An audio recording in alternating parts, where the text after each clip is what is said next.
Hey everyone, Bookaneer here. My first reading for All Hallows Read is going to be Arthur's Halloween by Marc Brown. This book is a classic. It was written in 1982. You can tell it's one of the older Arthur books because Arthur's got the longer face here. It's not quite the more well-known Arthur of the TV show that we know today. So let's get started with page 1. Here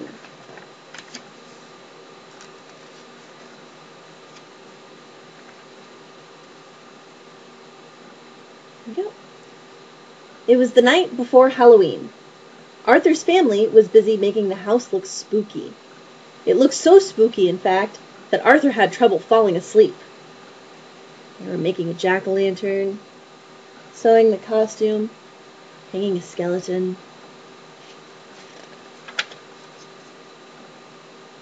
Things were even worse the next morning. "Help!" screamed Arthur when he opened his eyes. "It's just me," said his sister D.W. "Boy, are you jumpy. Don't forget, you have to take me trick-or-treating tonight." Looks pretty scared. "Do I really have to?" asked Arthur as he ate his cereal. "You really do," said his mother. "And I want to go to every house," said D.W. Arthur groaned. "I'll be the only one who has to drag his baby sister along."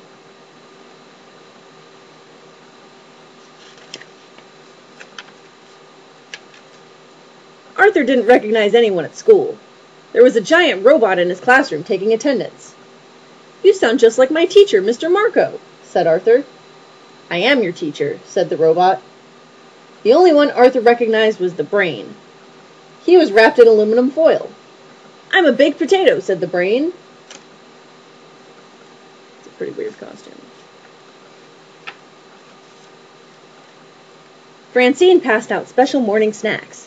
"Eat these," she said. "They're batwing brownies and vampire blood." Everyone ate them but Arthur. Arthur looks pretty sick. Then they all put on blindfolds. Buster passed around bowls he said were filled with human eyeballs, hearts, and brains. Arthur turned pale. When it was his turn, he wouldn't even touch them. "What a scaredy cat," said Francine. "Chicken," said Muffy. "They're only peeled grapes, jello, and cold spaghetti."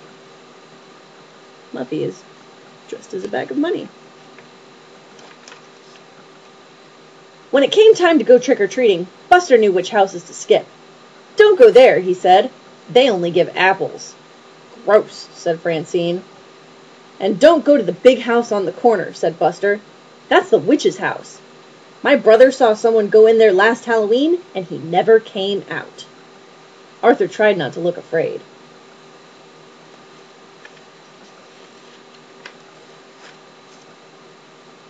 Arthur and his sister had trouble keeping up with the others. First, D.W. got her tail caught. Then her bag broke. "You're such a pain in the neck," said Arthur. "D.W. must be short for dim wit." But D.W. didn't answer.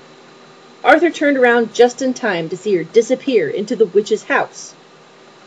There she goes, leaving Arthur with a mess.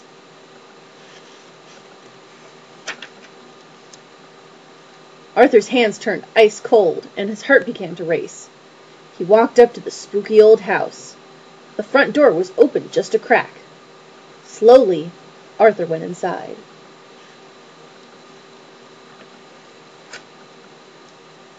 "Look!" cried Buster. "Arthur just went into the witch's house." Everyone's afraid.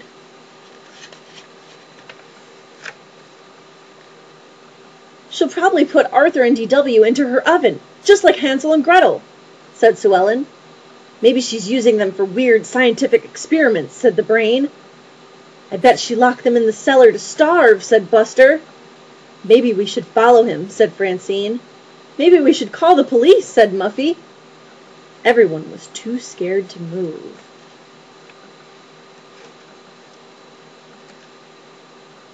Inside the house, it was very cold. Arthur thought he saw ghosts all around him. He walked down a long, dark hall. At the end, he saw a light under a door. He heard voices. One was his sister's. Long dark hall.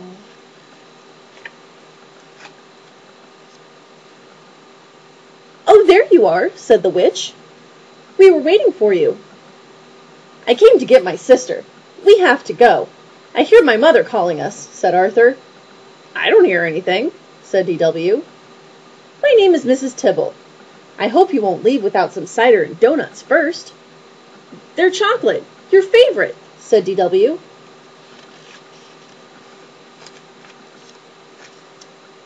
"I've waited all night for trick-or-treaters, but you're the only one," said Mrs. Tibble. "Years ago, our doorbell never stopped ringing." "Maybe it's broken like the windows," said D.W. Mrs. Tibble nodded. "It is harder for me to keep up with this big place these days." "Maybe if we help you fix up your yard, the place won't look so spooky," said Arthur. That's a very nice idea.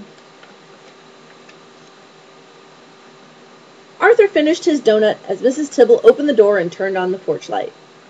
She gave Arthur and D.W. a big hug. "See you Saturday to rake leaves," said Arthur. "Everyone's hiding in the bushes." "You're still alive," said Francine. "I can't believe you went in there alone," said the Brain. "You're so brave," said Sue Ellen. "What's in the bag?" said Buster. "Probably eyeballs, hearts, and brains," said Francine. "It's easy to find out," said Arthur. "Just close your eyes and reach in, unless you're too scared." "We've been to every house now. Can we take the shortcut home through the cemetery?" asked D.W. "The cemetery? On Halloween?